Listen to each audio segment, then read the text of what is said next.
સદાશિવસમારંભાં શંકરાચાર્યમધ્યમાम् અસ્મદાચાર્યપર્યન્તાં વંદે ગુરુપરંપરાં વંદે ગુરુપરંપરાં વાસુદેવેન્દ્રયોગીન્દ્રં નત્વા જ્ઞાનપ્રદં ગુરું મુમુક્ષૂણાં હિતાર્થાય તત્વબોધોభిધીયતે આત્મા કઃ સ્થૂલ સૂક્ષ્મ કારણ શરીરાદ વ્યતિરિક્તઃ પંચકોશાતીતઃ સન અવસ્થાત્રય સાક્ષી સચ્ચિદાનંદ સ્વરૂપઃ સન યસ્તિષ્ઠતિ સ આત્મા અવસ્થાત્રયં કિમ અતઃ સુષુપ્ત્યવસ્થા કા અહમ કિમપી ન જાનામિ સુખેન મયા નિદ્રાનુભૂયત ઇતિ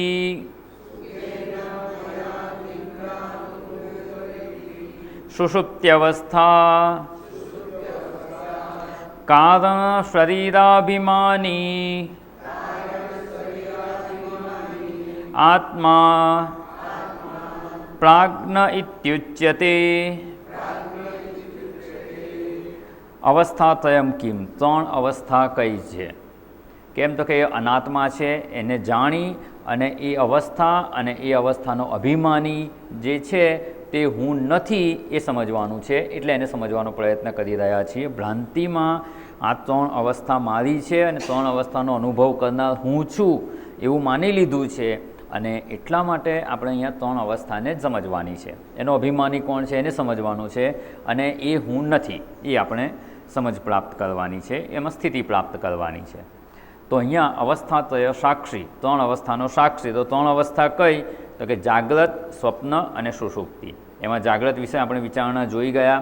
જ્ઞાનેન્દ્રિયો દ્વારા પોતાના વિષયોનું જ્યારે ગ્રહણ કરવામાં આવે એ જે અવસ્થામાં થાય તેને જાગ્રત અવસ્થા કહેવામાં આવે છે. અને જાગ્રત અવસ્થામાં સ્થૂળ શરીરનું પ્રાધાન્ય છે અને જાગ્રત અવસ્થાનો જે વ્યવહાર કરનાર છે, એના જે અનુભવો કરે છે એને વિશ્વ કહેવામાં આવે છે. એ જાગ્રત અવસ્થામાં જે સ્થૂળ શરીરનું પ્રાધાન્ય છે તો સ્થૂળ શરીરમાં અભિમાન કરી અને રહેવાવાળો જે છે અથવા એ સમયે જે હું રૂપે જણાય છે એને વિશ્વ કહેવામાં આવે છે. ત્યારબાદ હતું સ્વપ્નાવસ્થા. સ્વપ્નાવસ્થા એટલે શું? તો કે કંઈ નવું સર્જન થતું નથી. પ્રતીયતે, પણ શેને લીધે? તો કે જાગ્રત અવસ્થાયામ યદ દ્રષ્ટમ યદ શ્રુતમ. જાગ્રત અવસ્થામાં જે કંઈ જોવામાં આવે, જે કંઈ સાંભળવામાં આવે અથવા પાંચે પાંચ જ્ઞાનેન્દ્રિયો દ્વારા જે કંઈ ગ્રહણ કરવામાં આવ્યું હોય એના સંસ્કારોને લીધે એની વાસનાથી મન જેની પ્રતીતિ કરાવે છે, માત્ર પ્રતીતિ થાય છે, સર્જન થતું નથી. યત પ્રતીયતે સા સ્વપ્નાવસ્થા. અને સ્વપ્નાવસ્થામાં સ્થૂળ શરીર હોતું નથી.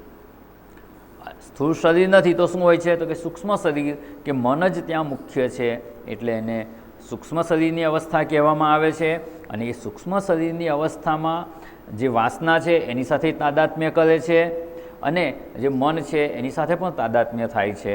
અને એવું સૂક્ષ્મ શરીરનું અભિમાન કરનાર, વાસના અને મન સાથે તાદાત્મ્ય કરનાર અને એવો જે હું છે એને તૈજસ કહેવામાં આવે છે. કારણ કે ત્યાં બીજો કોઈ પ્રકાશ નથી. આખું સ્વપ્ન જગત આપણે જોઈએ છીએ, એનું સર્જન થાય છે, એના અનુભવો થાય છે, એ બધું માત્ર એ તૈજસના પોતાના પ્રકાશમાં જ થાય છે. બહારનો કોઈ પ્રકાશ ત્યાં નથી, એટલે એને તૈજસ કહેવામાં આવે છે. આની આપણે વિચારણા જોઈ ગયા છીએ. ત્યારબાદ જે જોતા હતા આપણે સુષુપ્તિ અવસ્થા કા. સુષુપ્તિ અવસ્થા એટલે શું? તો સુષુપ્તિ અવસ્થામાં શું હોય છે? તો કે બે પ્રકારના અનુભવ છે. અહમ કિમપી ન જાનામી, હું કંઈ જાણતો નથી. અને સુખેન મયા નિદ્રા અનુભૂયતે, હું સુખપૂર્વક સૂતો હતો. એવો જે આ અનુભવ છે એ અવસ્થાને સુષુપ્તિ અવસ્થા કહેવામાં આવે છે. અને સુષુપ્તિ અવસ્થામાં સ્થૂળ શરીર પણ નથી, મન પણ ત્યાં લય પામી ગયેલું છે.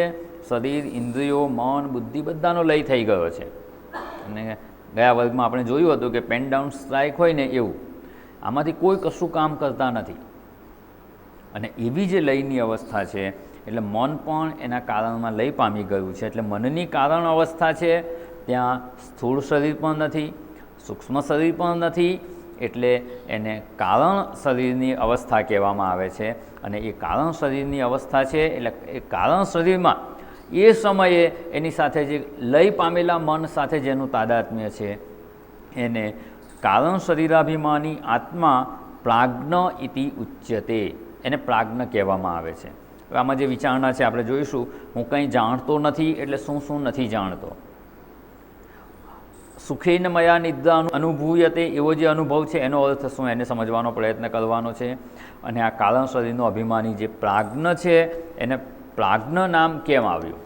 વિશ્વમાં જોયું આપણે જાગ્રત અવસ્થાનું અનુભવી છે, દરેકની અંદર રહી અને સર્વને જાણે છે એટલે એને વિશ્વ કહેવામાં આવે છે. તૈજસ કેમ કહેવામાં આવે છે એ પણ આપણે જોઈ લીધું. સ્વપ્ન જગતને પોતે સ્વયં જ પ્રકાશે છે. અને હવે અહીંયાને પ્રાજ્ઞ કેમ કહેવામાં આવે છે? પ્રાજ્ઞ એટલે સારી રીતે જે અજ્ઞ છે, સારી રીતે જે અજ્ઞાની છે, અર્થાત એ કંઈ જ જાણતો નથી, એવું એનું નામ ત્યાં છે પ્રાજ્ઞ. તો અહીંયા આપણે સુષુપ્તિ અવસ્થાને સમજવાનો પ્રયત્ન કરવાનો છે. એમાં આપણે પહેલાં જોઈ ગયા કે કોઈ જ જાગ્રતના કે સ્વપ્નના પદાર્થો પણ નથી કે એના અનુભવ પણ નથી. એટલે જાગ્રતનું કશું જ ત્યાં નથી. એટલે આપણે જે દ્રષ્ટાંત જોતા હતા એ પ્રમાણે કહીએ તો કોઈ પ્રકારનું ત્યાં રેકોર્ડિંગ થતું નથી, કોઈ નવા સંસ્કાર આવતા નથી. સ્વપ્ન અવસ્થા નથી એટલે શું? કોઈ પ્રકારનું પ્લેબેક પણ નથી. જે રેકોર્ડ થયેલું છે એ વાસના અનુસાર કંઈ પ્રતીતિ થાય એવું પણ નથી. એટલે રેકોર્ડિંગ પણ નથી અને પ્લેબેક પણ થતું નથી. વીસીઆર પણ નથી ને વીસીપી પણ નથી. તો શું છે? સ્ટેન્ડ બાયમાં કે ઓફ પોઝિશનમાં સ્વિચ છે. ત્યાં કોઈ નવી વસ્તુનું ગ્રહણ નથી થતું છે, એમાંથી એની પ્રતીતિ પણ થતી નથી. એટલે જાગ્રતના સ્થૂળ પ્રપંચનો ત્યાં અભાવ છે અને સ્વપ્નના સૂક્ષ્મ પ્રપંચનો પણ ત્યાં અભાવ છે. એટલે કશું જ જણાતું નથી. અને કંઈ નથી જણાતું ને એટલે જ સુખપૂર્વક સૂતો હતો એવું કહીએ છીએ. પણ અહીંયા જે સુખ છે એ કેવો અનુભવ છે? દુઃખના અભાવરૂપ અનુભવ છે. કોઈ પ્રકારનું દુઃખ છે ખરું? જાગ્રત અવસ્થા નથી તો શરીરનો પગ ભાંગી ગયો હોય ને એનું દુઃખ થતું હોય એ હોય ના. સ્વપ્નમાં વાઘ અને સિંહ દેખાયો કે કંઈ બહુ મોટું નુકસાન થઈ ગયું, કે માનસિક ચિંતા આવી ગઈ, તો સ્વપ્નમાં જે દુઃખ અનુભવાય છે એ દુઃખ છે ત્યાં? ના. તો દુઃખના અભાવરૂપ જે સુખ અનુભવાય છે એને જ અહીંયા કહેવામાં આવે છે સુખેન મયા નિદ્રા અનુભૂયતે. જાગ્રતના કે સ્વપ્નના બધા જ પ્રકારના દુઃખોનો અભાવ છે, દુઃખાભાવરૂપ ત્યાં આનંદ અનુભવાય છે કે સુખ અનુભવાય છે. અને એટલે અહીંયા જે પહેલો નિશ્ચય છે એને સમજવાનો પ્રયત્ન કરીએ. અહમ કિમ અપી ન જાનામી, હું કંઈ પણ જાણતો નથી. આ કંઈ પણ નથી જાણતો એટલે કઈ કઈ વસ્તુ? ટૂંકમાં આપણે જોઈ લીધું કે જાગ્રત અને સ્વપ્નની કોઈ વસ્તુ નથી. બીજા શબ્દોમાં કહીએ તો જાગ્રતમાં જે પ્રપંચ છે ને એ બાહ્ય પ્રપંચ છે, આપણી બહાર છે બધું. જાગ્રતમાં જે વ્યવહાર કરીએ છીએ બહાર છે અને સ્વપ્નમાં કરીએ છીએ તે આપણી અંદર મન દ્વારા જ એની પ્રતીતિ થતી હોય છે, મન દ્વારા જ સર્જન થયેલું છે. એટલે અહમ કિમપી ન જાનામી એવું કહીએ ત્યારે જાગ્રતનો બાહ્ય પ્રપંચ પણ જાણતો નથી. એ વખતે કંઈ પણ વસ્તુ આજુબાજુ થતી હોય, કંઈ રસોઈ રંધાતી હોય કે કોઈક અગરબત્તીની સુગંધ આવતી હોય તો એને જાણે છે ખરો આ પ્રાજ્ઞ સુષુપ્તિમાં? ના. તો અંદર વાસના અનેક જન્મોની પડેલી છે એમાંથી કંઈ જાણે છે? તો કે ના. એ બાહ્ય પ્રપંચ પણ નહીં અને આંતર પ્રપંચ પણ નથી જાણતો. આ પ્રપંચનો અનુભવ જ નથી, એને જાણતો જ નથી, તો એને લીધે થનારો સુખ દુઃખનો અનુભવ છે? ના. જો પહેલાં આપણે જોઈએ છે પ્રપંચ નથી, આંતર કે બાહ્ય કોઈ પ્રપંચ જાણતા નથી. અહમ કિમપી ન જાનામી તો કંઈ નથી જાણતું એટલે એમાં કઈ કઈ વસ્તુ આવી જાય? તો એમાં બાહ્ય પ્રપંચ નથી જાણતા, એનો અનુભવ થવાથી જે સુખ કે દુઃખ અનુભવીએ છીએ એ એટલે જાગ્રત કે સ્વપ્નમાં જે કંઈ વ્યવહાર કરીએ છીએ એને લીધે જે સુખ દુઃખનો અનુભવ થાય છે એ અનુભવને પણ જાણતા નથી. કંઈ સુગંધ આવી તો સુગંધને આપણે એ વખતે જાણતા નથી, સ્વપ્નની કોઈ વસ્તુને જાણતા નથી. એટલે સ્વપ્ન અને જાગ્રત બંનેના બાહ્ય અને જે આંતર પ્રપંચ છે એને નથી જાણતા, એના અનુભવોને નથી જાણતા. અનુભવોને લીધે મનમાં થતી પ્રતિક્રિયાઓ તો કે એને પણ આપણે જાણતા નથી. કોઈક વસ્તુનો અનુભવ થયો, એ વસ્તુ સારી છે તો એના પ્રત્યે રાગ થાય, એ આપણને દુઃખદાયક છે તો એના પ્રત્યે દ્વેષ થાય. સારી વસ્તુ પ્રાપ્ત થાય તો વધારે પ્રાપ્ત કરવાની ઈચ્છા થાય તો લોભ જાગે, પ્રાપ્ત થવામાં કંઈ પ્રતિકૂળતા આવે તો ક્રોધ ઉત્પન્ન થાય. તો આ મનની વૃત્તિઓ જે પ્રતિક્રિયા રૂપે ઉત્પન્ન થાય છે એને પણ આપણે જાણતા નથી. એ વખતે કોઈ એવી વૃત્તિઓ પણ નથી હોતી. એટલે જાગ્રત સ્વપ્નના પ્રપંચને નથી જાણતા, એના અનુભવોને નથી જાણતા, અને ત્યારબાદ જોયું તો એનાથી ઉત્પન્ન થતી જે મનમાં પ્રતિક્રિયા હોય એને પણ આપણે જાણતા નથી. કોઈ દુર્ગંધ આવી તો એના પ્રત્યે સુષુપ્તિ અવસ્થામાં કોઈ દ્વેષ નથી. કોઈ સારી સુગંધ આવી કે સારી વસ્તુ આજુબાજુ હોય તો એના પ્રત્યે પણ રાગ કે આસક્તિ થતી નથી. એટલે એને પણ આપણે જાણતા નથી. અને એ નથી જાણતા તો કોઈ પ્રકારનું દુઃખ છે ખરું? તો કે ના, કોઈ પ્રકારનું દુઃખ નથી. અને કોઈ દુઃખ નથી ને એવું દુઃખના અભાવરૂપ જે આનંદ છે, સુખ છે, એને જાણીએ છીએ. એટલે અહીંયા કહેવામાં આવે છે અતઃ સુખેન મયા નિદ્રા અનુભૂયતે. આમ કે ડીપ રિલેક્સેશન થાય છે. આખા દિવસના થાકેલા હોઈએ શારીરિક રીતે અને માનસિક રીતે, અને સૂઈ જઈએ તો બધો થાક ઉતરી જાય છે. અને એટલે જ એ થાક ઉતરી જાય છે, દુઃખનો અભાવ થાય છે અને સુખપૂર્વક ઊંઘ આવે છે. કમ્ફર્ટેબલી આપણે સૂતા હોઈએ તો એ જે અનુભવ છે ને સુષુપ્તિ અવસ્થાનો, સુખેન મયા નિદ્રા અનુભૂયતે, એટલે વારંવાર સુષુપ્તિમાં જવાની ઈચ્છા થાય છે. આવું કીધું ને તો એક ભાઈ શું કહે ખબર છે કે માત્ર રાત્રે સૂઈ જઈએ ત્યારે જ નહીં, કથામાં અમને તો થાક ઉતરી જાય છે. કથામાં થાક ઉતરી જાય, ક્યારે ઉતરે? ઊંઘી જાય તો ઉતરી જાય. એટલે અહીંયા એ સુખનો જે અનુભવ થયો છે ને એટલે વારંવાર એની પ્રાપ્તિનો ઈચ્છા થતી હોય છે. જેવા થાકી જઈએ એટલે સૂવાની ઈચ્છા થાય, કે સુષુપ્તિમાં જઈએ તો થાક ઉતરી જાય. અને એટલે અહીંયા સુખેન મયા નિદ્રા અનુભૂયતે. એટલે અહીંયા જાગ્રતનો કોઈ અનુભવ નથી, સ્વપ્નનો અનુભવ નથી, માત્ર બધા દુઃખોનો અભાવ હોવાથી ત્યાં સુખનો અનુભવ થાય છે. કારણ કે કંઈ જાણતા જ નથી તો કોઈ પ્રકારનું દુઃખ પણ થતું નથી. આ કદાચ સમજવાનું થોડુંક અઘરું પડે. જે 3 શરીરમાં આપણે જોયું હતું કારણ શરીર, એવું અહીંયા આ સ્વપ્ન અવસ્થા અને પંચકોશમાં આવશે આનંદમય કોષ. કારણ કે આ સમજવાનું એટલા માટે અઘરું પડે છે, થોડુંક આપણે સજાગ થઈ અને સમજવાનો પ્રયત્ન કરવાની આવશ્યકતા છે. કારણ કે બંને અવસ્થામાં કંઈક જાણવાના સાધન છે આપણી પાસે. જાગ્રત અવસ્થામાં તો છે જ, આપણે જાણીએ છીએ. સ્વપ્નમાં પણ કંઈક અનુભવ થાય છે, મન છે અને જાણવાનું સાધન છે આપણી પાસે, અનુભવવાનું સાધન છે. આ સુષુપ્તિ અવસ્થા કહીએ, કારણ શરીર કહીએ કે આનંદમય કોષ કહીએ, જે કારણ શરીર છે એ જ એની જ અવસ્થા છે સુષુપ્તિ અવસ્થા, અને એ જ આનંદમય કોષમાં જણાય છે. તો આમાં જાણવાનું કોઈ સાધન નથી, જાણનાર આપણે ત્યાં હાજર નથી એવું કહીએ તો ચાલે. એક્ટિવલી આપણે ત્યાં હાજર નથી અને છતાં એને સમજવાનો પ્રયત્ન કરવાનો છે. અને એ જે સમજવાનો પ્રયત્ન કરવાનો છે એટલે બુદ્ધિપૂર્વક આપણે સમજવાનું છે, સીધે સીધું સમજી જવાતું નથી. અને એટલે જ કારણ શરીર, સ્વપ્ન અવસ્થા અને આનંદમય કોષ સમજવાનો ખૂબ અઘરો લાગે. ઘણીવાર આપણે વાંચ્યું હોય, ઘણીવાર સાંભળ્યું હોય, છતાંય એમાં એટલી સ્પષ્ટતા થતી નથી. એટલે એને વારંવાર વિચાર કરી અને સમજવાનો પ્રયત્ન કરતા રહેવાની આવશ્યકતા છે.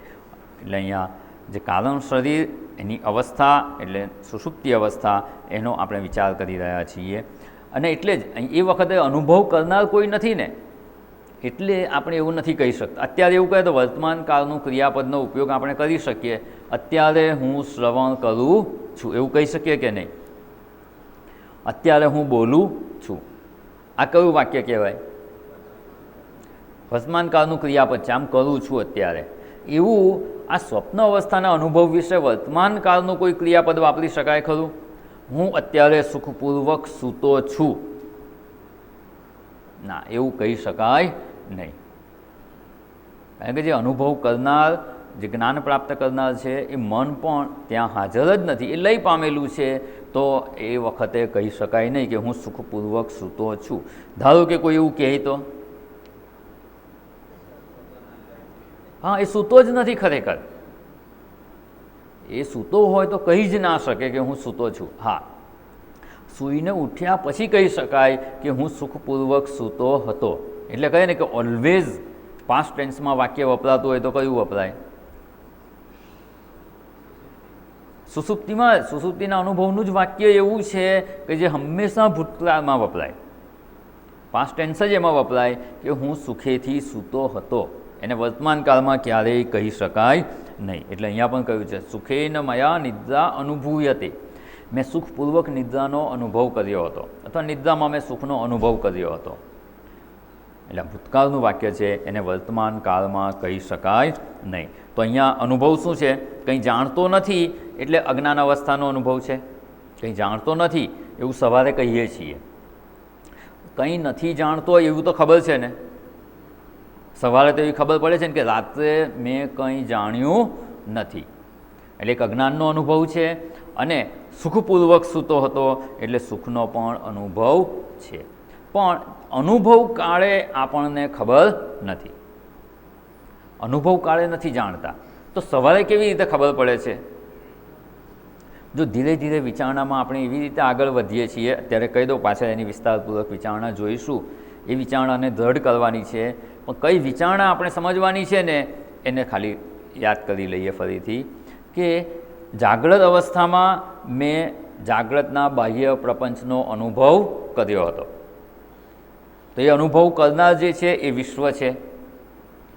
પછી સ્વપ્ન અવસ્થામાં એ વિશ્વ નથી અને તૈજસ અનુભવ કરે છે. સ્વપ્ન અવસ્થાનો અભિમાની તૈજસ છે. તો સ્વપ્ન અવસ્થા જોનાર તૈજસ છે. તો સ્વપ્ન અવસ્થામાં અનુભવ કર્યો ત્યારે વિશ્વ છે? ના, વિશ્વ નથી, તૈજસ છે. તૈજસ પણ સ્વપ્ન પૂરું થઈ જાય અને જાગતા નથી અને સુષુપ્તિમાં જઈએ તો ત્યાં પ્રાજ્ઞ છે. પ્રાજ્ઞ એ વખતે આનો અનુભવ કરે છે પણ કહી નથી શકતો, એ ઉઠે ત્યારે કહે છે. તો આ ત્રણ અવસ્થામાં એક છે વિશ્વ, એ તૈજસ સમયે કે સ્વપ્ન અવસ્થામાં નથી અને સુષુપ્તિમાં નથી. જે તૈજસ છે એ જાગ્રતમાં નથી અને સુષુપ્તિમાં નથી. જે પ્રાજ્ઞ છે તે જાગ્રત અને સ્વપ્નમાં નથી. એ ત્રણ અવસ્થાના ત્રણ જુદા જુદા થઈ ગયા. અને આ જે ત્રણ જુદા જુદા થયા એ ત્રણ વખતે હું છું કે નહીં? જો ત્રણ અત્યંત ભિન્ન જ હોય, કોઈક જુદા જ હોય, એ તો જાગ્રતમાં જે અનુભવ થયો હોય એ સ્વપ્નવાળાને ખબર ના હોય, સ્વપ્નમાં થયો એ સુષુપ્તિમાં ખબર ના હોય, અને સુષુપ્તિનો જે અનુભવ જાગ્રતમાં કહીએ છીએ કે હું સૂતો હતો, તો સુષુપ્તિમાં જે હું હતો એ જ જાગ્રતમાં આવીને કહે છે કે હું સૂતો હતો. એટલે હું તો ત્રણમાં કોમન છે. અને એ જે હું ત્રણમાં કોમન છે ને, એ જ કહે છે કે હું વિશ્વ, હું તૈજસ, હું પ્રાજ્ઞ. તો અહીંયા આ બધું કહેવાની વિચારણા શું છે કે આ જે હું છે ને એ ત્રણ રૂપે જણાય છે, એ એક જ છે. અને એ ત્રણ રૂપે જણાવનારો હું ખરેખર તો ત્રણથી જુદો જ છે. ત્રણથી જુદો છે એવું પહેલાં કહેવામાં આવે છે. અને ત્રણથી જુદો છે તો આ લોકોનું અસ્તિત્વ ખરું કે નહીં? આ ત્રણનું આનાથી આત્મા જુદો છે. અવસ્થા ત્રય સાક્ષી.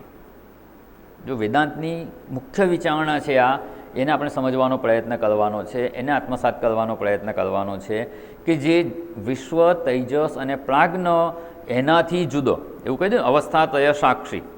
એનાથી જુદો એટલે ચોથો થયો.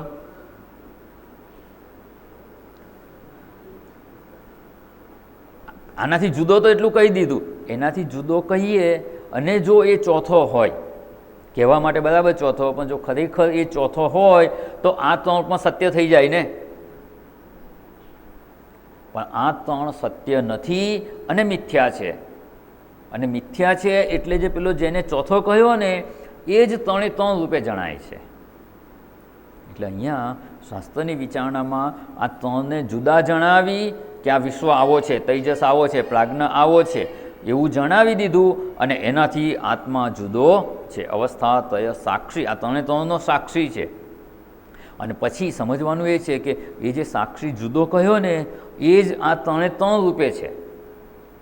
ત્રણે ત્રણની ઉપાધિ ધારણ કરીને એ જ આત્મા રહેલો છે. એટલે આ ત્રણે ત્રણનું મિથ્યાત્વ સિદ્ધ થઈ જાય છે. એ સમજ પ્રાપ્ત કરવાની છે. એટલે એને આમ કહે ને કે મગજમાં એક બેકગ્રાઉન્ડમાં આ વિચાર રાખવાનો કે આ જે સમજી રહ્યા છીએ એ શેના માટે સમજીએ છીએ. આનાથી આત્મા જુદો છે અને છતાં આ ત્રણ સ્વતંત્ર નથી. ત્રણે ત્રણ રૂપે આ જ જણાઈ રહ્યો છે. તો આ ત્રણે ત્રણ જ્યારે અનુભવી રહ્યા છીએ ને ત્યારે પણ આપણે એનાથી જુદા જ છીએ.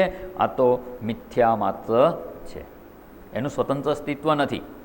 જ્યારે વિશ્વ અનુભવી રહ્યા છીએ, વિશ્વ જગતમાં વ્યવહાર કરે છે, ત્યારે પણ જો આપણે એનાથી ભિન્ન કે એનો સાક્ષી છે એના તરફ દ્રષ્ટિ કરી શકીએ અને વિશ્વમાંથી હું ભાવ કાઢીએ અને જો એ સાક્ષીમાં હું ભાવ કરી શકીએ તો અત્યારે જ વ્યવહાર કાળે જ જાગ્રત સ્વપ્ન સુષુપ્તિ અવસ્થાનો અનુભવ કરીએ છીએ એ કાળે જ આપણે આત્મ સ્વરૂપમાં સ્થિત થઈ શકીએ તેમ છીએ.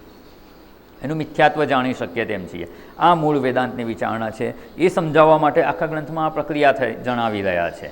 અને આ પ્રક્રિયા દ્વારા આપણે જો પ્રયત્ન કરીએ, ગયા વર્ગમાં આપણે જોયું હતું કે પાણી છે H2O, એ H2 એમાં પાણીમાં બે જ વસ્તુ છે, ઓક્સિજન છે અને હાઇડ્રોજન છે. બે વાયુ ભેગા થઈ અને પાણી બન્યું છે.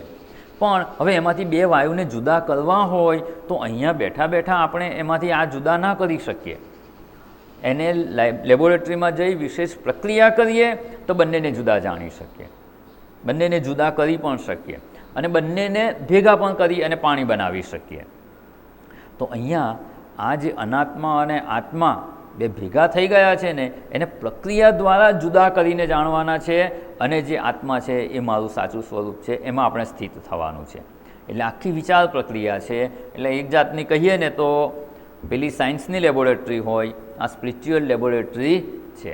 અહીંયા બધી વિચાર પ્રક્રિયા કરવામાં આવે છે, કોઈ સ્થૂળ પ્રક્રિયા નથી, વિચાર પ્રક્રિયા છે. અને વિચાર પ્રક્રિયા દ્વારા આપણે એ આત્મ સ્વરૂપમાં સ્થિત થવાનો પ્રયત્ન કરવાનો છે. એટલે માત્ર સાંભળી લેવાથી થઈ જાય એવું નથી. આ વિચાર પ્રક્રિયા આપણે આપણા મગજમાં કરવાની છે, આપણા મનમાં આપણી બુદ્ધિમાં આ પ્રક્રિયા કરવાની છે. અને એ પ્રક્રિયા દ્વારા આપણી બુદ્ધિને એટલી સૂક્ષ્મ કરવાની કે જેથી આ વિચાર પ્રક્રિયા દ્વારા આત્મ સ્વરૂપમાં આપણી સ્થિતિ થઈ શકે. એટલે અહીંયા જેવી રીતે જાગૃત અવસ્થામાં હું છું અને હું છું એ જાગ્રતમાં વિશ્વ સાથે તાદાત્મ્ય કરીએ છીએ અને એવું વિશ્વ સાથે તાદાત્મ્ય કરેલું જે આત્મ સ્વરૂપ છે એ જાગ્રતમાં અનુભવાય છે. પણ વિશ્વની ઉપાધિ હોવાથી આપણે વિશ્વને જ અત્યારે જાણીએ છીએ અને એ વિશ્વ સુષુપ્તિમાં પ્રાજ્ઞ અને સ્વપ્નાવસ્થામાં તૈજસ, જાગ્રતમાં સ્થૂળ શરીર અને એના અભિમાનીમાં તાદાત્મ્ય છે, સ્વપ્નમાં સૂક્ષ્મ શરીર અને સ્વપ્ન અવસ્થામાં તાદાત્મ્ય છે અને સુષુપ્તિ અવસ્થામાં આ લય પામેલા મનમાં અથવા કહીએ કે કારણ સ્વરૂપે રહેલા મનમાં તાદાત્મ્ય છે. અને એને લીધે આ વિશ્વ તૈજસ અને પ્રાજ્ઞ જણાય છે. અને આ ત્રણેયની સાથે તાદાત્મ્ય છે અર્થાત કે એની પાછળ હું છું. તાદાત્મ્ય છે એવું જ્યારે કહેવામાં આવે કે ત્યારે એની પાછળ હું તો હાજર છે જ, તો જ એનું જ્ઞાન થઈ શકે કે અવસ્થાનો અનુભવ થઈ શકે. જાગ્રત અવસ્થામાં પણ હું છું, સ્વપ્ન અવસ્થામાં પણ હું છું અને સુષુપ્તિ અવસ્થામાં પણ હું તો છું જ. માત્ર એ વખતનો જે અનુભવ થાય છે ને એ અનુભવ કરવા માટેનું જે સાધન હોય ને એ સાધન નથી, મન નથી. એટલે એ વખતે આપણે કંઈ અનુભવ પ્રગટ કરી શકતા નથી. બાકી અનુભવ તો નોંધાય જ છે. પેલું કહે ને નાઇટ શિફ્ટ હોય, નાઇટ શિફ્ટમાં ઓટોમેટિક મશીન હોય તો કોઈને હાજર ના હોય તો પણ આખી રાત મશીન ચાલે કે નહીં? મશીન ચાલે, કમ્પ્યુટરમાં બધો ડેટા રેકોર્ડ થાય, પછી સવારે સાહેબ આવે શું કરે? આખા રાતનો રિપોર્ટ જોઈ લઈને જે કંઈ થયું હોય ખબર પડી જાય. એવી રીતે આ સુષુપ્તિ અવસ્થામાં પણ હું તો હાજર છું, પણ એ વખતે જાણનાર કોઈ હાજર નથી, મન નથી, બુદ્ધિ નથી, બીજા કોઈ સાધનો નથી. એટલે એ વખતે કોઈ કશું ના કહી શકે. પણ જેવા જાગીએ એટલે સુષુપ્તિ અવસ્થાનો રિપોર્ટ જોઈએ, એ રિપોર્ટમાં આપણને ખબર પડી જાય. મોર્નિંગમાં રિપોર્ટ લઈએ નાઇટ શિફ્ટમાં શું શું થયું, તો એ જે રિપોર્ટ લઈએ એવી રીતે જ્યારે જાગીએ ને ત્યારે આપણને ખબર પડે હા કંઈ જાણતો નહોતો એવો અનુભવ છે અને હું સુખપૂર્વક સૂતો હતો એ પણ અનુભવ છે. એટલે અહીંયા કંઈક તો હતું, કોમ્પ્યુટર તો ચાલુ હતું, એ મૂકનાર કોઈક માણસ તો હતો, એટલે રિમોટલી એની હાજરી તો કહેવાય જ ત્યાં. તો એવી રીતે અહીંયા પણ આપણે પ્રાજ્ઞ સાથે તાદાત્મ્ય છે, અને પ્રાજ્ઞ છે એ વખતે કશું કહી શકે એમ નથી. એટલે સુષુપ્તિ અવસ્થામાં કોઈ પ્રકારની અભિવ્યક્તિ સંભવતી નથી, પણ જાગીએ ત્યારે કહી શકીએ છીએ. એ અનુભવ રજિસ્ટર તો થાય છે, નોંધાય છે, અને નોંધાયેલું છે એટલે જ સવારે આપણે એને જાણી શકીએ છીએ. એટલે સુષુપ્તિ અવસ્થાની અહીંયા ખૂબ સુંદર વિચારણા છે, અને આ જો સમજાઈ જાય ને તો આપણે આ ત્રણે ત્રણથી જુદા છીએ એ સ્થિતિમાં આપણે સ્થિત થવાનું છે. હવે આ એ વખતે પણ જે તાદાત્મ્ય છે કે મન લય પામી ગયું છે. અહીંયા કહ્યું ને સુષુપ્તિ અવસ્થા કારણ શરીરાભિમાની, કારણ શરીરનો અભિમાની છે. એટલે મન કઈ અવસ્થામાં છે? કારણ લય પામેલી અવસ્થામાં છે, અથવા બીજા શબ્દમાં કહીએ તો બીજા અવસ્થામાં છે. કારણ શરીરની વિચારણા વખતે આપણે વિસ્તારપૂર્વક આને સમજી ગયા છીએ. સુષુપ્તિમાં જ્યારે મન લય પામે ને ત્યારે કોઈ જ વિશેષતા નથી હોતી. બધાની સુષુપ્તિ અવસ્થા તો એક સરખી જ છે. તો કારણ અવસ્થામાં કે બીજા અવસ્થામાં રહેલું મન છે ને એની સાથે તાદાત્મ્ય છે, પણ એ આપણને અનુભવાતું નથી. બીજું એક જો દ્રષ્ટાંત લઈએ તો એવું કહી શકાય કે આપણે અત્યારે સ્થિર બેઠા છીએ કે ફરી રહ્યા છીએ? હે, સ્થિર છીએ ને? થોડુંક ચંદ્ર પર જઈને જોઈએ તો કેટલી સ્પીડમાં ફરી રહ્યા છીએ? આટલી મોટી પૃથ્વીનો 24 કલાકમાં એક રાઉન્ડ મારીએ છીએ, કેટલી સ્પીડ હશે? ફરી રહ્યા છીએ, પણ અત્યારે આપણને એનું ભાન નથી કે અનુભવ નથી. વિચાર કરીએ ત્યારે સમજાય છે, પણ અત્યારે આપણે પૃથ્વી પર ગોળ ગોળ ફરી રહ્યા છીએ, અને પૃથ્વી સૂર્યની પણ પ્રદક્ષિણા કરી રહી છે. એટલે ફરી જ રહ્યા છીએ, પણ અત્યારે આપણો શું અનુભવ છે? અત્યારે સ્થિર છીએ એવું લાગે છે. કારણ કે જે ફરી રહેલી પૃથ્વી સાથે જ આપણે તાદાત્મ્ય કરી લીધું છે, એટલે પૃથ્વી ફરી રહી છે, આપણને એવું લાગે છે કે આપણે સ્થિર છીએ. એ વખતે ફરવાનો અનુભવ થતો નથી. પણ જેવા પૃથ્વીના વાતાવરણની બહાર જઈએ તો પૃથ્વી ફરી રહી છે એને આપણે જાણી શકીએ. એવી જ રીતે સુષુપ્તિમાં આ કારણ શરીર સાથે લય પામેલા મન સાથે તાદાત્મ્ય છે ત્યાં સુધી આપણને કોઈ એનો અનુભવ થતો નથી. જે અત્યારે આપણને અનુભવ જ નથી થતો કે આપણે ફરી રહ્યા છીએ, સ્થિર છીએ એવું જ લાગે છે, ફરી રહ્યા છીએ એવો અત્યારે અનુભવ થતો નથી. બસ એવી જ રીતે જ્યારે સુષુપ્તિ અવસ્થામાં કારણ શરીર સાથે કે લય પામેલા મન સાથે તાદાત્મ્ય હોય છે ત્યારે કોઈ પ્રકારના અનુભવ આપણને થતા નથી. ભલે સુખ અનુભવીએ છીએ, પણ સુખનો અનુભવ આપણે જાહેર કરી શકતા નથી. જેવા પૃથ્વીના વાતાવરણની બહાર જઈએ તો પૃથ્વી પર ફરતા હતા એ આપણને ખબર પડે છે. એવી જ રીતે સુષુપ્તિમાંથી જાગ્રતમાં આવીએ ત્યારે ખબર પડે છે કે હા, હું સુખપૂર્વક સૂતો હતો.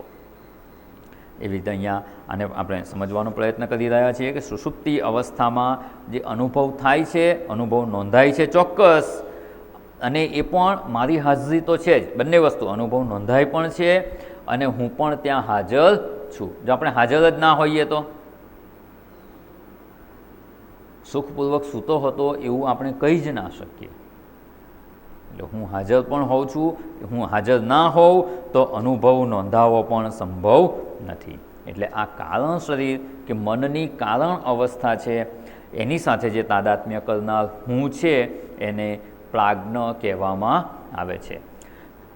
કારણ શરીરાભિમાની આત્મા પ્રાજ્ઞ ઇતિ ઉચ્યતે.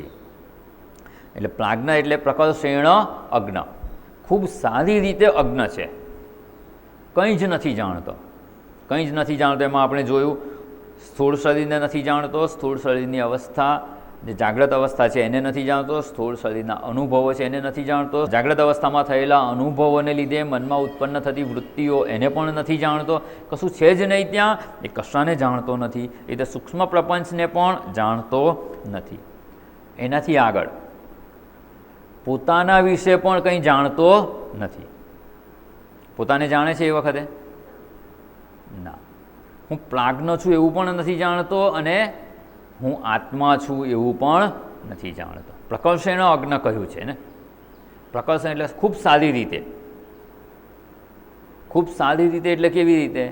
તો કે કોઈ જ પ્રકારે જાણતો નથી. જો થોડું ઘણું જાણતો હોત ને, કંઈક જાણતો હોત તો એને પ્રાજ્ઞ ના કહ્યું હોત, અગ્ન કહ્યું હોત, બરાબર કે અજ્ઞાની છે.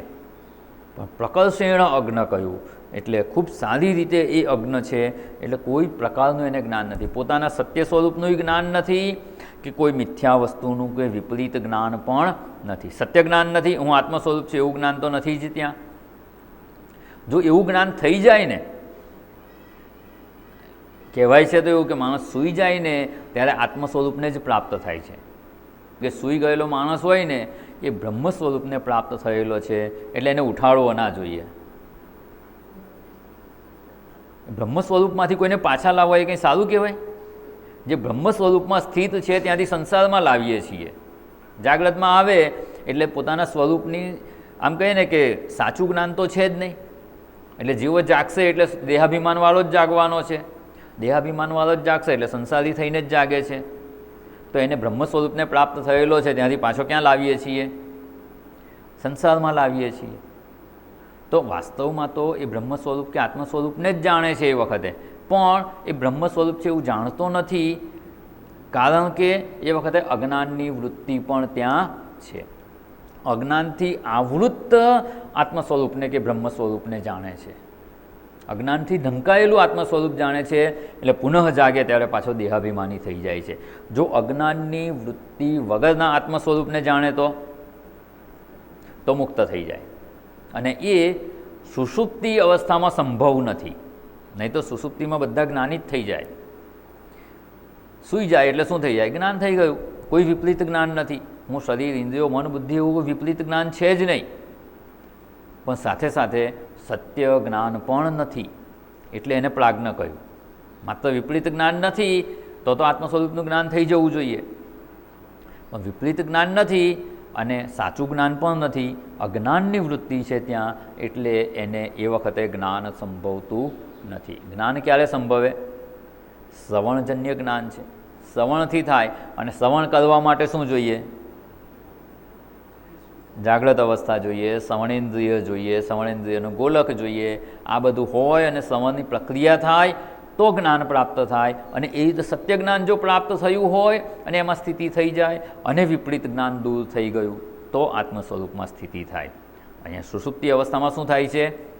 વિપરીત જ્ઞાન નથી, વિપરીત જ્ઞાન દૂર થઈ ગયું છે એ સમય પૂરતું, પણ આત્મ સ્વરૂપનું જ્ઞાન ત્યાં પ્રકાશતું નથી.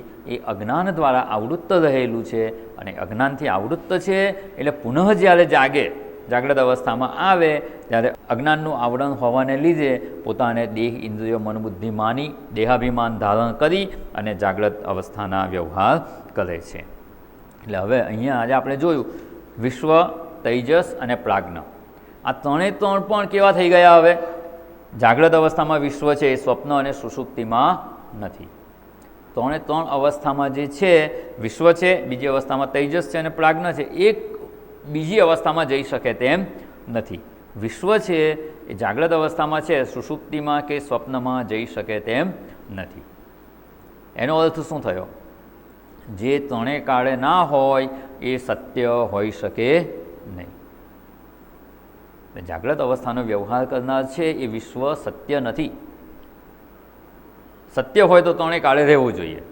એ ત્રણેય કાળે નથી ને, એ સિદ્ધ કરવા માટે ત્રણે ત્રણ અહીંયા જુદા જુદા જણાવી દીધા કે જાગ્રત અવસ્થાનો અનુભવ કરનાર જુદો છે, સ્વપ્નનો જુદો છે અને સુષુપ્તિનો જુદો છે. ત્રણ જુદા કહી દીધા, અર્થાત કે ત્રણે ત્રણ સત્ય નથી. એક સત્ય નથી એવું નહીં, ત્રણે ત્રણ સત્ય નથી. જાગ્રતનો વિશ્વ સત્ય નથી તો સ્વપ્નનો તૈજસ એ જાગ્રતમાં નથી, તો પ્રાજ્ઞ એ જાગ્રત અને સ્વપ્નમાં નથી. કોઈ પણ એક અવસ્થામાં જો એનો બાદ થતો હોય તો એ સત્ય કહી શકાય નહીં.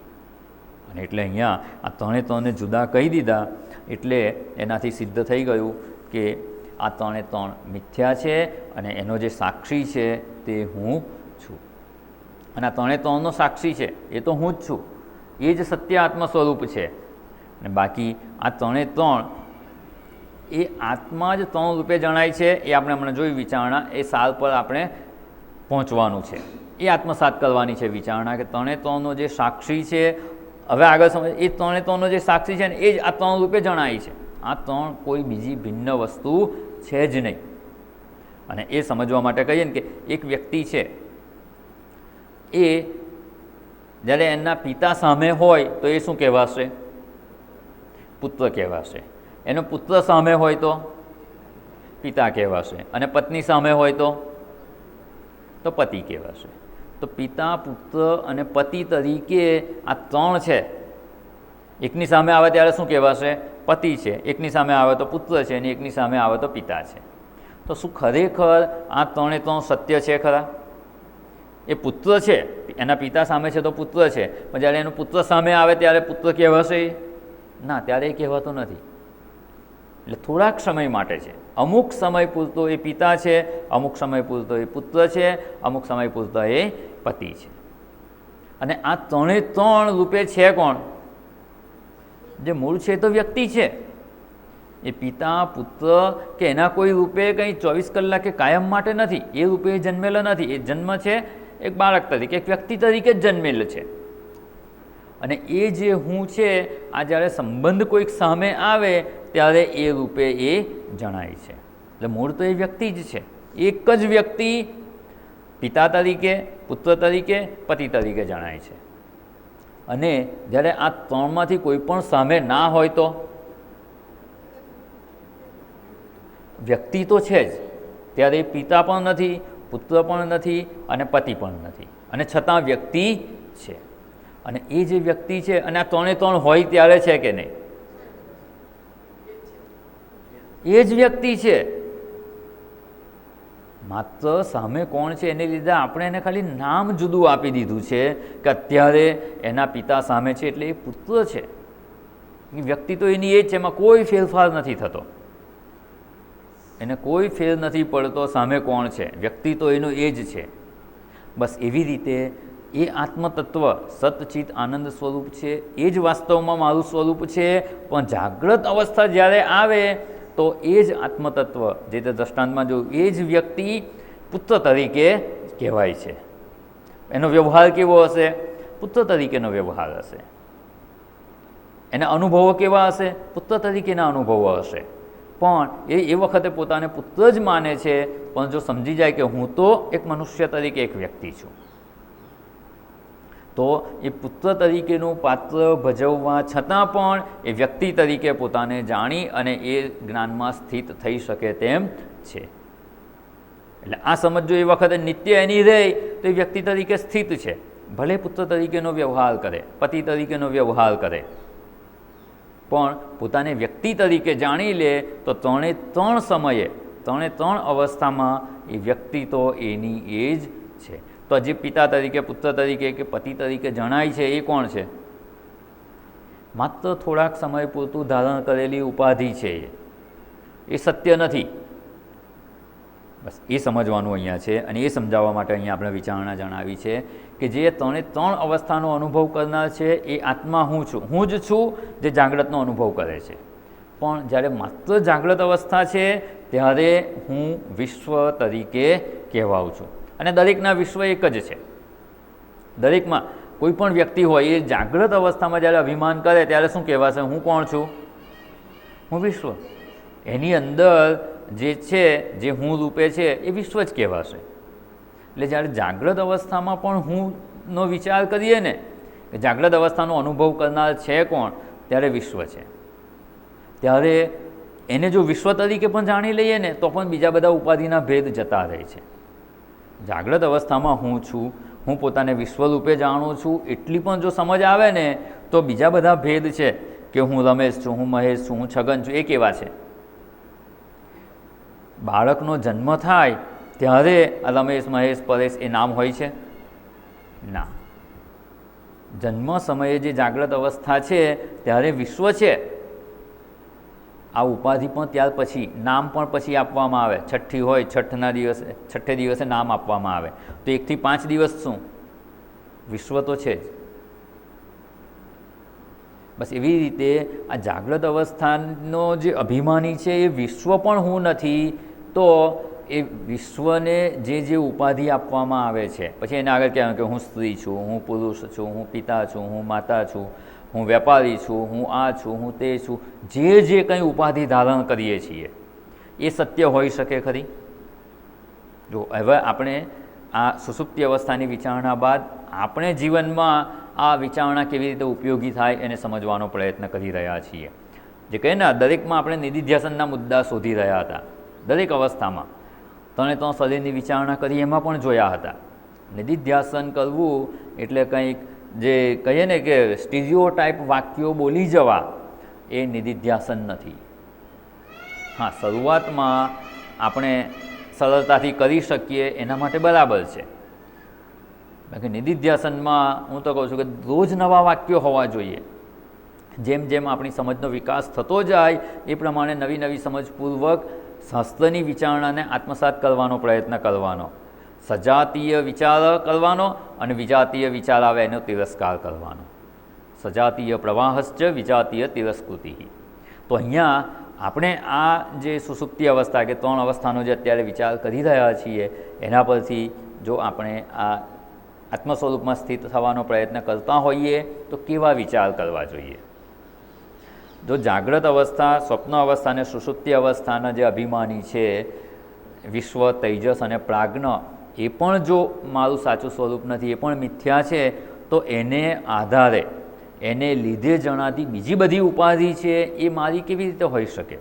અને એ જો મારી ઉપાધિ ના હોય તો એના કોઈ પણ અનુભવ મારા હોઈ શકે નહીં. એને લીધે અનુભવાના સુખ દુઃખ એ પણ મારા હોઈ ના શકે. એને લીધે અનુભવાતી કોઈ પણ પ્રકારની મર્યાદા હોય કે વિલક્ષણતા હોય એ પણ મારી હોઈ શકે નહીં.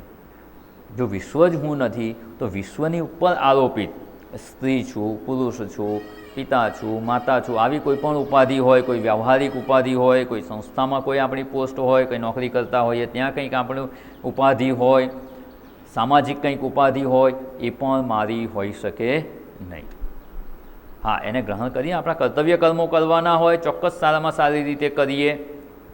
જ્યાં સુધી આ આત્મ સ્વરૂપમાં નિત્ય નિરંતર સ્થિતિ ન થાય ને ત્યાં સુધી આ કર્તવ્ય આપણે ચોક્કસ કરવાના હોય. પણ આ સાચી સમજપૂર્વક જો કરીશું ને તો એ જ કર્તવ્ય આપણા માટે ચિત્તશુદ્ધિનું સાધન બનશે. અને જેમ જેમ ચિત્ત શુદ્ધ થતું જશે તેમ તેમ આ જ્ઞાનમાં નિષ્ઠા પ્રાપ્ત થશે. બાકી સમજવાનું છે તો આટલું જ, આમાં વિશેષ નવું કંઈ જ નથી. આમાં જ આપણા મનની સ્થિતિ કરવાની છે, આમાં જ સ્થિત થવાનું છે. પણ થવાતું નથી એનું કારણ શું? તો કે આપણું મન એના માટે યોગ્ય નથી, ચિત્ત શુદ્ધ નથી થયું. બાકી ચિત્ત શુદ્ધ થઈ જાય ને તો એક જ વારના શ્રવણમાં આ જ્ઞાનમાં નિષ્ઠા પ્રાપ્ત થઈ જાય. તો પ્રયત્ન ક્યાં કરવાનો છે? ચિત્તશુદ્ધિના પ્રયત્ન કરવાના. આપણે સત્સંગ કરતા રહીએ, સમજ પ્રાપ્ત કરીએ, પણ એ ઉપયોગી ત્યારે જ થશે, એ આત્મસાત ત્યારે જ થશે જ્યારે આપણું ચિત્ત શુદ્ધ થયું હોય.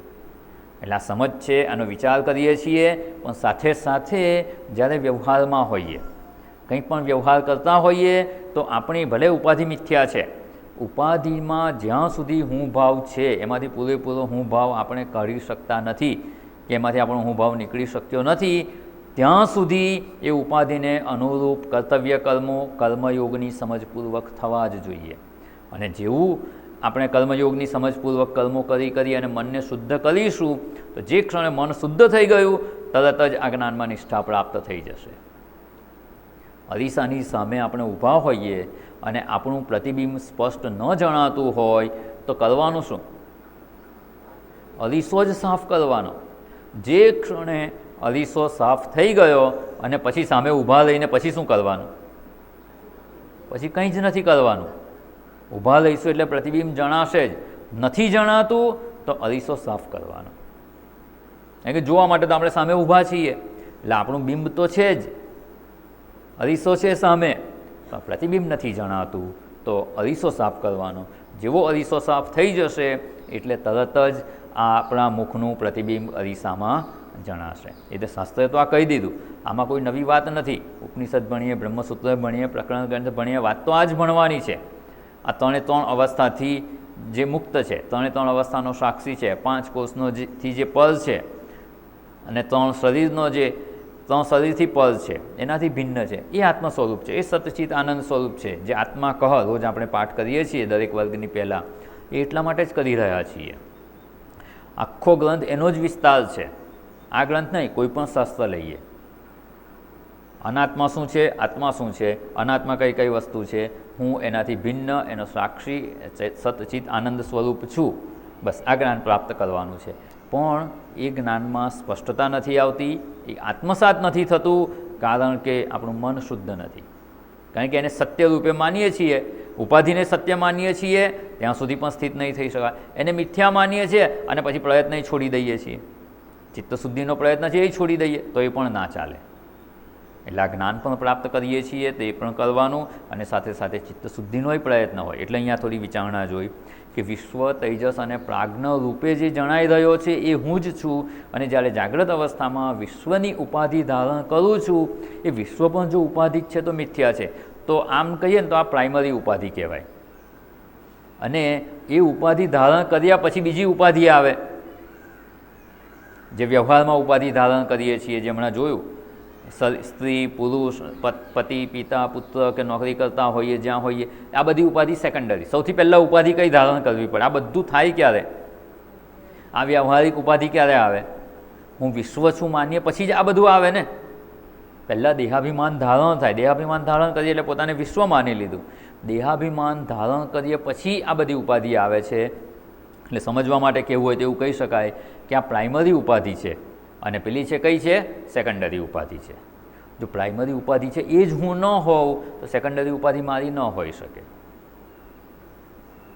અને છતાં પણ જ્યાં સુધી આ ઉપાધિનું પૂરેપૂરું મિથ્યાત્વ ન સમજાય, એ ઉપાધિને ધારણ કરનાર હું છું, હું સતચિત આનંદ સ્વરૂપ છું, એ જ્ઞાનમાં નિષ્ઠા પ્રાપ્ત ન થાય ત્યાં સુધી શાસ્ત્રના માર્ગદર્શન અનુસાર, ઉપાધિ અનુસાર કર્તવ્ય કર્મો કરવાના, પણ સાથે આ સમજ સ્પષ્ટ રાખવાની. આ ઉપાધિ મિથ્યા છે અને હું એ ઉપાધિને ધારણ કરનાર છું. એવી રીતે વિશ્વ, તૈજસ અને પ્રાજ્ઞ, આ ત્રણે ત્રણનો હું સાક્ષી છું. એ ત્રણે ત્રણ સાથેના જે તાદાત્મ્યથી વિશ્વ, તૈજસ અને પ્રાજ્ઞ જણાય છે, એ આમ કહીએ ને તો એક પ્રકારનો અભિનય છે. અને આપણે કોણ છીએ? અભિનેતા છીએ. અભિનેતા પોતાના અભિનયથી ભિન્ન જ હોય. વિશ્વ, તૈજસ અને પ્રાજ્ઞ એ આપણો અભિનય છે. અને અભિનય, કોઈ પણ અભિનેતા હોય એ એના અભિનયની પ્રશંસા ક્યારે થાય? સારામાં સારી રીતે પોતાનો અભિનય કરે ત્યારે. અને સારામાં સારો પોતાનો અભિનય કરે ત્યારે શું એ પોતાને જે અભિનય કરી રહ્યો છે એ રૂપે જાણી લે છે? ના, પોતાને અંદરથી તો ખબર જ છે કે આ તો મારો અભિનય છે, હું આ અભિનય કરી રહ્યો છું અને હું તો એનાથી ભિન્ન જ છું. 3 રોલમાં કામ કરતા હોય અથવા 3 શિફ્ટ હોય, નાટકમાં હોય ને ઘણીવાર એવું, એક નાટક પતે બીજું, બીજું પતે ત્રીજું, એવી રીતે આપણે પણ ટ્રિપલ રોલમાં 3 નાટક, અને એ પણ કન્ટિન્યુઅસ ચાલે છે, 3 શો ચાલુ જ છે. એટલે અભિનેતા 3 રોલમાં જો કામ કરતો હોય તો પહેલો રોલનો અભિનય કરે, 8 કલાકની એક શિફ્ટ પૂરી થઈ ગઈ, એમાં જે નાટક ભજવાઈ ગયું, પછી બીજી શિફ્ટ ચાલુ થાય, એમાં બીજો રોલ કરવાનો હોય, ત્રીજી શિફ્ટ ચાલુ થાય, એમાં ત્રીજો રોલ કરવાનો હોય, પછી શું થાય? સવારે 7 વાગે શિફ્ટ શરૂ થતી હોય અથવા 8 વાગે શિફ્ટ શરૂ થતી હોય તો 8 થી 8 કલાક બીજા એટલે કેટલા વાગે શિફ્ટ ક્યારે પૂરી થાય? 4 વાગે. 4 વાગે બીજી શિફ્ટ શરૂ થાય, કેટલા વાગે પૂરી થાય? 12 વાગે. 12 વાગે શિફ્ટ શરૂ થાય, એ ક્યારે પૂરી થાય? સવારે 8 વાગે. પછી રજા નથી હોતી, એમાં કોઈ 5 ડેઝ કે 6 ડેઝ વીક નથી કે કોઈ રજા નથી, તરત મોર્નિંગ શિફ્ટ ચાલુ જ થઈ જાય. એટલે જાગ્રત અવસ્થાનો અભિનય પૂરો થાય એટલે સ્વપ્ન અવસ્થા, સ્વપ્ન અવસ્થાનો અભિનય પૂરો થાય એટલે સુષુપ્તિ અવસ્થા, સુષુપ્તિ અવસ્થામાંથી ક્યાં? પાછા જાગ્રતમાં. જાગ્રત, સ્વપ્ન, સુષુપ્તિ આ અભિનય ચાલુ જ છે, અને એમાં આપણે ભૂલી ગયા છીએ કે હું આ અભિનય કરનાર અભિનેતા છું. પોતાના અભિનયને જ પોતાનું સ્વરૂપ માની લીધું છે, એટલે શાસ્ત્ર એમાંથી છોડાવે છે. જો અભિનયને જ પોતાનું સ્વરૂપ માની લઈએ તો એકમાં એ અભિનેતા ભિખારીનો રોલ કરતો હોય, અને એકમાં રાજાનો રોલ કરતો હોય, એકમાં સૈનિકનો રોલ કરતો હોય, આ એનો રોલ ચાલ્યા જ કરે, આ અભિનય એનો ચાલુ જ હોય, તો એ ભિખારીના જે ધનની અછતનું દુઃખ છે, કેટલાય દુઃખો હોય ભિખારી હોય એટલે, કોઈ વ્યવસ્થા ના હોય, કોઈ સગવડ ના હોય, ધન ના હોય, સમાજમાં ક્યાંય પ્રતિષ્ઠા ના હોય, તો એ દુઃખ છે એનાથી એ છૂટી શકે ખરો? અભિનયને જ પોતાનું રૂપ માની લઈએ તો એના દુઃખોથી છૂટી શકાય નહીં. એટલે આપણે અહીંયા ભૂલ એ જ થાય છે. ઉપર છેલ્લી માહિતી ચોક્કસ છે આપણી પાસે કે આ ત્રણે ત્રણ મિથ્યા છે, હું એનો સાક્ષી છું, પણ જેવા આપણે જાગ્રત અવસ્થામાં હોઈએ આ માહિતી હોવા છતાં પૂર્વેના અનેક જન્મોના સંસ્કારને લીધે આપણે એને જ સત્ય માની લઈએ છીએ. અને એને સત્ય માની લઈએ એટલે જાગ્રત અવસ્થાના બધા જ દુઃખો આપણા થઈ જાય છે. જો અનુભવ અભિનય કરી રહ્યા છીએ એવું અભિનેતાને ખબર છે અને સજાગ છે અને છતાં સારામાં સારો અભિનય કરે છે તો એના દુઃખોથી એ દુઃખી નહીં થાય. પણ અભિનયને જ પોતાનું સ્વરૂપ માની લે તો એ એના દુઃખોથી દુઃખી થશે જ. એટલે અહીંયા અભિનય કરવાનો જ છે, અભિનય છોડી શકાય એમ નથી. જાગ્રત, સ્વપ્ન કે સુષુપ્તિ એમાંથી કશું જ છૂટી શકે એમ નથી. જ્યાં સુધી આ શરીરનું પ્રારબ્ધ છે ત્યાં સુધી આ ત્રણ અવસ્થાઓ રહેવાની, ત્રણ અવસ્થાઓ સાથે તાદાત્મ્ય થશે જ. પણ એ તાદાત્મ્ય કરનાર જે છે એનું સાચું સ્વરૂપ નથી જાણતા ત્યાં સુધી એને જ સાચું માની લઈએ છીએ. અને એને સાચું માની લઈએ તો એના દુઃખોથી આપણે મુક્ત થઈ શકતા નથી. અને અહીંયા શું સમજાવે છે શાસ્ત્ર કે આ ત્રણે ત્રણના તાદાત્મ્યથી આપણું જે સાચું સ્વરૂપ છે એ મુક્ત છે. અવસ્થા તય સાક્ષી એ જો સમજાઈ જાય તો આનું મિથ્યાત્વ સમજાઈ જશે, એનું સત્યત્વ નહીં રહે. અને સત્યત્વ નહીં હોય ને તો ભલે ને અભિનય કરીએ એનો કોઈ વાંધો નથી. ઉલટું ભિખારીનું પાત્ર ભજવે તો ભિખારીને જેટલી ભીખ મળે શું એટલો જ એને પૈસા મળે? કેટલા મળે પૈસા એને?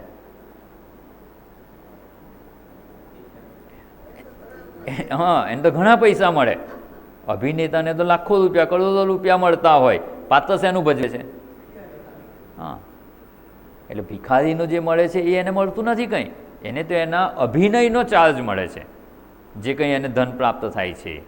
એવી રીતે આપણે જો આ વિશ્વ તૈજસ પ્રાજ્ઞથી ભિન્ન પોતાને જાણી લઈએ ને તો એના દુઃખો આપણને સ્પર્શ કરશે નહીં.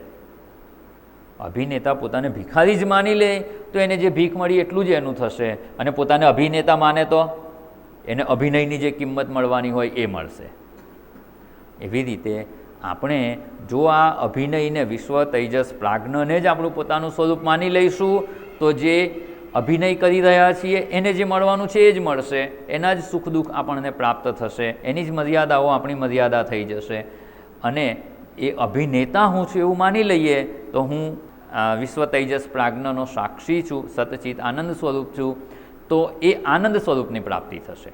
એ તો અભિનેતાને એની ફી મળે છે એવી રીતે આપણને આપણા આનંદ સ્વરૂપની પ્રાપ્તિ થઈ જશે જો અભિનેતા રૂપે માની લઈએ તો. અને એ સમજવા માટે અહીંયા આપણે અને ખૂબ વિસ્તારપૂર્વક વિચારણા જોઈ. અને પેલું જે જોયું હતું એને ખાલી જો સમરાઇઝ કરી લઈએ તો એવું કહી શકાય, આ જાગ્રત અવસ્થા જે છે એમાં સ્થૂળ પ્રપંચ જણાય છે. સ્થૂળ પ્રપંચ અને સ્થૂળ શરીર છે, સ્થૂળ શરીરનો અભિમાની વિશ્વ છે. અને એ વખતે આપણે સંસ્કાર અંદર લઈએ છીએ, પાંચે પાંચ ઇન્દ્રિયો દ્વારા આહાર કરીએ છીએ, એટલે મનમાં રેકોર્ડિંગ થતું હોય છે. એટલે આ જે પેલું પ્લેયર હોય ને એના પર રેકોર્ડર હોય, એની ઉપર સ્વિચ હોય. આ સ્વિચ જે છે એને આપણે આ બાજુ ખસેડી લઈએ ડાબી બાજુ તો રેકોર્ડિંગ એટલે જાગ્રત અવસ્થા. પછી સૂઈ જઈએ ત્યારે એને જમણી બાજુ પ્લેબેક બાજુ ખસી જાય સ્વિચ, તો એ સ્વપ્ન અવસ્થા છે. એમાં સૂક્ષ્મ પ્રપંચ છે, એમાં સૂક્ષ્મ શરીરનું અભિમાન કરનાર છે અને એ તૈજસ છે. અને જ્યારે સુષુપ્તિ અવસ્થામાં કારણ અવસ્થા છે, કારણ પ્રપંચ છે. કહેવાય છે કારણ પ્રપંચ કારણ કે માત્ર કારણ રૂપે રહેલું મન છે, ત્યાં કોઈ પ્રપંચનો વ્યવહાર થઈ શકે એવો પ્રપંચ હોતો નથી. એટલે પ્રપંચ પણ કારણ અવસ્થાને પ્રાપ્ત થઈ ગયેલો છે. એટલે કારણ અવસ્થા, કારણ શરીરનો અભિમાની એ પ્રાજ્ઞ છે. અને એ વખતે આમ કહીએ ને તો આપણી સ્વિચ ક્યાં છે? સ્ટેન્ડ બાય કે ઓફ પોઝિશનમાં. ત્યારે નથી રેકોર્ડિંગ થતું, નથી પ્લેબેક થતું. અને આ બધા આ ત્રણે ત્રણ વિશ્વ, તૈજસ અને પ્રાજ્ઞ એ બધા રૂપે રહેલો કોણ છે? અવસ્થાતય સાક્ષી આત્મા. એ હું છું. અને આ જે આત્મા છે એ હું છું, ત્રણે ત્રણ રૂપે હું જ રહેલો છું. એટલે વિશ્વ, પ્રાજ્ઞ અને તૈજસ મારી ઉપર કરાયેલો આરોપ માત્ર છે, એ સત્ય નથી. બસ આ જ્ઞાનમાં આપણે સ્થિત થવાનો પ્રયત્ન કરવાનો છે, અને જો આ કરી શકીએ તો આપણે ત્રણે ત્રણ અવસ્થાની અહીંયા જે વિચારણા કરી છે એ આપણે સાચા અર્થમાં સમજ્યા છીએ એવું કહી શકાય. અને જ્યારે આ સ્થિતિમાં સ્થિત થઈ જઈએ કે આ ત્રણે ત્રણ અભિનય કરનાર હું અભિનેતા છું, તો અભિનયના જે કંઈ મર્યાદા હોય કે જે કોઈ એના દુઃખો હોય એનાથી આપણે મુક્ત રહી શકીએ તેમ છીએ. એટલે અહીંયા જાગ્રતના કોઈ દુઃખો નથી, સ્વપ્નના કોઈ બિહામણા દ્રશ્યો પણ નથી આપણી સામે, અને માત્ર આ બધા દુઃખોનો અભાવ એવી સુષુપ્તિ અવસ્થા છે. અને એ સુષુપ્તિ અવસ્થામાં દુઃખોના અભાવરૂપ સુખને હું અનુભવું છું, અને સ્થૂળ કે સૂક્ષ્મ પ્રપંચને, આંતર કે બાહ્ય પ્રપંચને, પોતાને કે અન્યને, પોતાના સત્ય સ્વરૂપને કે વિપરીત જ્ઞાન કશું જ જાણતો નથી. એટલે અહમ કિમ અપી ન જાનામી, અને કંઈ નથી જાણતો એટલે દુઃખે નથી જણાતું, તો દુઃખના અભાવરૂપ સુખેન મયા નિદ્રા અનુભૂયતે. અને એવું જે અનુભવ કરનાર છે કારણ શરીરાભિમાની આત્મા, એને પ્રાજ્ઞ કહેવામાં આવે છે. આવો અવસ્થાત્રય સાક્ષી હું છું. અને એ આપણે થોડીક વિચારણા જોઈ લીધી. હવે આવો જ પ્રયત્ન કરતા રહેવાનો. જ્યારે જાગ્રતમાં વિશ્વ વ્યવહાર કરી રહ્યો છે ને, ત્યારે પણ હું એનો સાક્ષી છું. આ સમજને યાદ કરવાનો પ્રયત્ન કરવાનો. વ્યવહાર કાળે માત્ર 10 મિનિટ બેસીને નિધિધ્યાસન કરી લે, પછી આખો દિવસ એને યાદ જ ન કરીએ તો એ જ્ઞાન આપણને ઉપયોગી થતું નથી. કારણ કે સ્વપ્નમાં તો આપણે કરી શકીએ એમ નથી. સ્વપ્નને માત્ર જાગ્રત અવસ્થામાં સમજી શકીએ એમ છીએ. સ્વપ્નમાં તો જે કંઈ અનુભવ થાય એ વખતે તો અનુભવ કરવા જ પડે, એ વખતે આપણા હાથમાં કંઈ હોતું નથી. અને સુષુપ્તિ અવસ્થામાં તો કંઈ અનુભવ જ નથી. એટલે જે કંઈ વિચારણા કરવાની હોય છે એ જાગ્રત અવસ્થામાં જ કરવાની. વિશ્વ જ્યારે સ્થૂળ શરીરનું અભિમાન કરે છે, જેવા જાગીએ અને હું દેહ છું એવું દેહાભિમાનનો કોટ પહેરી લઈએ, ત્યારથી જ આપણે પોતાને વિશ્વ માની લઈએ છીએ. અને વિશ્વ જે કંઈ અનુભવ કરે, જે કંઈ વ્યવહાર કરે, એ વ્યવહાર કાળે પણ આ વિશ્વ વ્યવહાર કરી રહ્યો છે. જાગ્રત અવસ્થામાં હું ભાવે જે કંઈ વ્યવહાર કરે છે એ વિશ્વ છે, હું વિશ્વ નથી. વિશ્વ સુષુપ્તિ અવસ્થામાં, સ્વપ્ન અવસ્થામાં રહેતો નથી, એટલે એ નિત્ય હોઈ શકે નહીં. એનો સાક્ષી છું, એ હું છું, એ મારું સાચું સ્વરૂપ છે. એ સમજને આપણે યાદ કરવાનો પ્રયત્ન કરીશું તો ચોક્કસ આના તાદાત્મ્યથી આપણે મુક્ત રહી શકીશું. એના તાદાત્મ્યથી મુક્ત રહીશું તો એના દુઃખોથી પણ આપણે મુક્ત રહી શકીશું. આવી જીવન મુક્તિની દશા આપણને પ્રાપ્ત થાય, અને એ જ્ઞાનમાં આપણે આગળ વધી શકીએ, એને આત્મસાત કરી શકીએ, એવી ખૂબ સુંદર સમજ અહીંયા આ શાસ્ત્ર આપણને પ્રદાન કરી રહ્યું છે. અને એને આપણે આટલે સુધી સમજ્યા છીએ. પુનઃ મળીશું ત્યારે આ વિચારણામાં આગળ વધીશું. ઓમ પૂર્ણમદ પૂર્ણમિદં પૂર્ણાત પૂર્ણમુદચ્યતે પૂર્ણસ્ય પૂર્ણમાદાય પૂર્ણમેવાવશિષ્યતે. ઓમ શાંતિ શાંતિ શાંતિ. હરિ ઓમ. શ્રી ગુરુભ્યો નમઃ. હરિ ઓમ.